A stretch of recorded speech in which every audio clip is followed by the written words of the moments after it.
Você sabia que o James Vowles é só o terceiro chefe de equipe da história da Williams? Eu também achei essa informação meio bizarra. E, pra mim, ele era o quarto, né? Porque você olha aqui no histórico da Williams, tiveram o Frank Williams, obviamente. Depois a Claire Williams foi chefe de equipe. E, por fim, foi o Jost Capito, que ficou 21 e 22. E daí o quarto chefe de equipe da história da Williams, James Vowles. O que ainda assim por si só é impressionante, uma equipe do tamanho da Williams, com o tanto de conquistas que teve, ter tido só 4 chefes de equipe ao longo de quase 50 anos de história. Mas no comunicado que a Williams postou no site deles, anunciando a renovação do James Vowles como chefe de equipe, falou que ele é o terceiro chefe de equipe na história da Williams, dos 48 anos da Williams.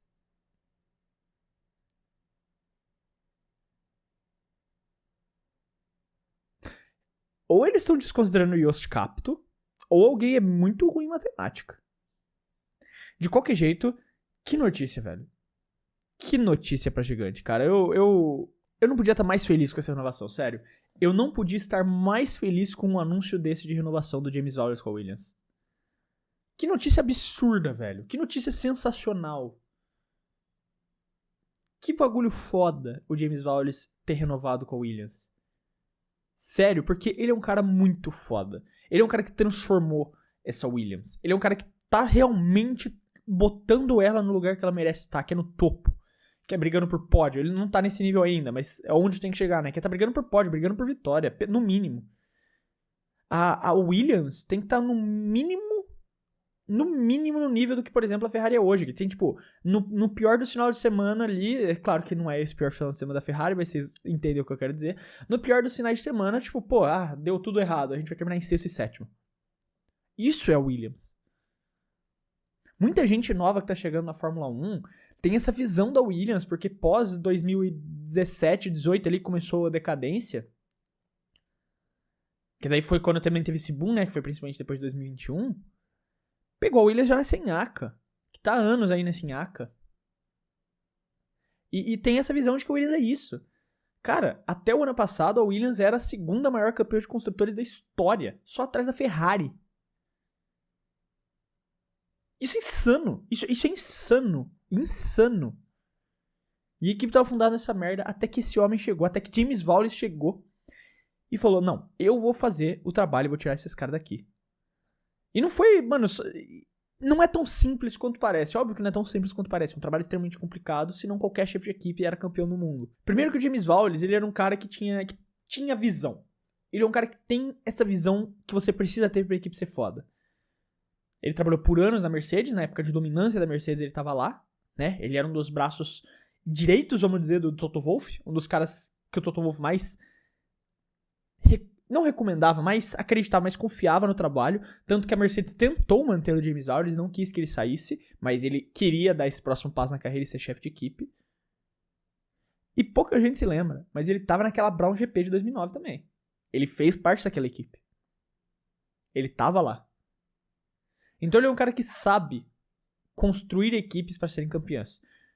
Ele é um cara que sabe o que é uma equipe que talvez não tenha todos os recursos necessários, como outras gigantes tenham, pra levar essa equipe a ser campeã, porque ele experienciou isso uma vez e meia. Uma vez com a Brown GP, porque realmente era uma equipe que não tinha os recursos, e outra vez com a Mercedes, que tinha os recursos, mas não começou com a equipe dominante. Ela se construiu como uma equipe dominante na Fórmula 1 depois que compraram a própria Brown GP, né? E ela construiu, ela demorou uns anos ali e foi se construindo pra virar a Mercedes que virou. Claro que não foi um trabalho só do Vowles, teve o próprio Toto Wolff, teve James Ellison, teve muitos nomes ali por trás da Mercedes pra fazer o que eles fizeram. Falando na equipe de trás, né? Sem falar dos pilotos que eles tiveram, Lewis Hamilton. Mas ele sabe o que você precisa para construir essa equipe. Ele sabe entrar no espaço e enxergar os erros. Ele sabe enxergar o que tá errado lá dentro e corrigir para a equipe começar a trabalhar. Ele sabe... Um dos grandes problemas que ele listou quando ele chegou na Williams é que a Williams focava muito no hoje. A Williams tinha equipamentos 20 anos atrasados em relação a outras equipes, como a própria Mercedes, né? Querendo ou não, o parâmetro que ele sempre vai traçar é em relação à Mercedes, porque foi onde ele passou a carreira toda dele.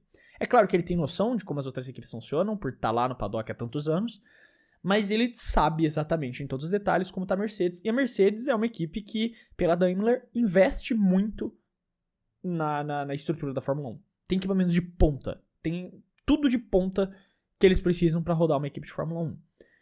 Então ele sabe o que tem lá dentro. E ele falou que muitas coisas que na Mercedes eram feitas, tipo, por tecnologia. Você, tipo, só rodava a simulação, só fazia um negócio ali e já saía todos os resultados que você precisava. Na Williams, os engenheiros tinham que fazer tudo à mão. Tipo, botar o papel lá, pegar as réguas, fazer os desenhos, tudo à mão. Tinha equipamentos 20 anos atrasados em relação à Mercedes. E muitos equipamentos ainda são. O túnel de vento da Williams ainda é o túnel de vento de 2 décadas atrás. Mas é melhor do que não ter, né? Como algumas equipes não têm túnel de vento. Pelo menos eles têm o túnelzinho de vento deles. Outra coisa que eu até me perdi na fala, mas ele falou que o Williams focava muito no hoje. Eles se preocupavam muito em precisamos entregar resultado hoje, estamos atrasados hoje, temos que vencer hoje. Ao invés de reestruturar tudo que eles tinham, jogar alguns anos fora, reestruturar tudo que eles tinham pra pensar nos próximos anos em vencer. E aí veio outra coisa de personalidade, que outros nomes, como o próprio Jost Capito, não teve. De chegar e falar, cara, a gente não vai vencer no que vem. E a gente não vai vencer no ano depois do ano que vem. E no ano depois do ano que vem, a gente não vai vencer também. Porque eu tô reconstruindo a Williams. O meu objetivo aqui é primeiro montar a fundação que uma equipe precisa para ser campeã mundial. Porque não adianta a gente querer sentar e sonhar que a Williams vai ser campeã mundial, que os engenheiros têm que fazer conta à mão, enquanto outras equipes só tipo digita lá no computador, só lança simulações no computador e já tem 30 milhões de resultados, enquanto os caras perdem horas para ter 1, 2, 3, 4 resultados. Você não vai ser campeão desse jeito. Não vai. Então veio um primeiro passo que foi exatamente a personalidade de chegar e falar, cara, eu não tô aqui pra vender lorota, o Williams não vai ser campeão amanhã. Não vai ser nem depois de amanhã e nem depois de amanhã. Vai ser quando ela precisar ser. Quando a gente renovar tudo e tiver equipamento capaz disso, a gente vai ser campeão. E é isso que ele vem fazendo nesses últimos anos. A Williams gastou toneladas de dinheiro, né, no caso, desde que eles foram comprados pela Dorilton Capital, né? A família Williams vendeu pra Dorilton Capital. Eles estão dispostos a investir na reestruturação da equipe. O James Vowles tá investindo pesado na reestruturação da equipe, na reestruturação da fábrica, equipamentos novos, melhoria lá dentro, melhoria dos processos. Cara, tem uma entrevista que essa aí é bem famosa lá fora, aqui no Brasil não ficou tão grande, mas de que quando ele chegou, a Williams tinha um Excel para controlar toda a equipe. Uma planilha de Excel, uma unidade de planilha de Excel que controlava tudo lá dentro. Ele achou insano isso. E ele falou que perderam vários meses pra arrumar isso e fazer um sistema que realmente pudesse ter um controle de tudo que estava acontecendo dentro da equipe. E, tipo, não era nem um Excel automatizado direito, tá ligado? Era um Excel muito manual, que você tinha que atualizar as coisas manual. Eles só tinham botado ali como uma página em branco pra anotar as coisas. Não tava nem automatizado, não tinha nem direito as coisas. Ele perdeu uns meses pra organizar tudo isso de uma forma que realmente ficasse organizado. E montar uma estrutura, uma base de uma equipe que pode ser campeã. Só que entra outra coisa. Não adianta você ter os equipamentos. Não adianta você construir o carro. Não adianta... Quer dizer, pra construir o carro você precisa disso que eu vou falar. Não adianta você ter os equipamentos. Não adianta você melhorar todos esses bastidores se você não tem as pessoas capazes de produzir um carro campeão e pilotar esse carro campeão. E aí entra outra parte foda do James Vowles, o lado político dele. Porque quando ele foi pra Williams, ele já trouxe muita gente da Mercedes com ele. Ele convenceu muitas pessoas da Mercedes, engenheiros, pessoas ali que trabalhavam mais próximas dele, a ir pra Williams com ele. E ele, não só isso, mas ele vem convencendo pessoas de outras equipes a irem pra Williams. Engenheiros, mecânicos, pessoas de confiança a irem pra Williams. E também os pilotos. O Albon, quando ele chega, já tava lá, não precisou trazer, mas eu acho pra Williams um grande piloto. Vem fazendo um ótimo trabalho na Gigante há muito tempo. E pra mim é um grande piloto da Williams. Agora o Sainz, isso foi muito mérito do Vowles. O Sainz não tá performando ainda. Ele foi bem em algumas corridas, isso é fato, mas ele ainda tá deixando a mão em alguns momentos. Só que o Sainz ainda é um piloto gigante, né? Porque o Williams sonha em ter como pilotos. E ele foi lá e conseguiu convencer o Sainz a vir pra Williams. Claro que o Sainz tava dando prioridade pra uma equipe de ponta que desse oportunidade pra ele, não surgiu. Só que no fundo do pelotão tinha briga por ele. Tinha Alpine, tinha a própria Sauber. Antes do Bortoletta, a Sauber queria o Sainz. E o Vowles convenceu ele de que o projeto da Williams era o melhor. Tá aí. Num ano que eles não estão nem investindo direito no carro. Que tá usando chassi do ano passado, peça do ano passado. Eles não estão. Já faz meses que eles não estão colocando o carro da temporada atual no túnel de vento. E o carro da Williams ainda é um carro pra brigar por ponto. Claro que vai ter a decadência, como eu já falei em vários vídeos, porque exatamente não estão focando no carro desse ano. O foco da Williams é ano que vem. E é isso que eles se importam. Mas mesmo assim, eles conseguiram meter um carro que em Imola até ameaçou pódio.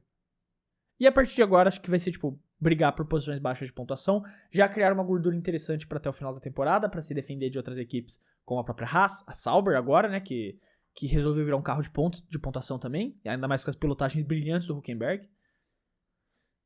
Mas ainda assim, a Williams conseguiu construir uma gordura interessante. E o foco é e vai ser a próxima temporada da Williams. Porque é onde eles estão focando todos os recursos do carro, todas as peças novas, todos os equipamentos novos que eles construíram na fábrica, e tudo isso por conta de um homem. James Vowles. A Williams ainda vai fazer grandes coisas. E a culpa vai ser desse homem. James Vowles, cara. Cara, muito obrigado, sério. Sério, James Vowles, muito obrigado.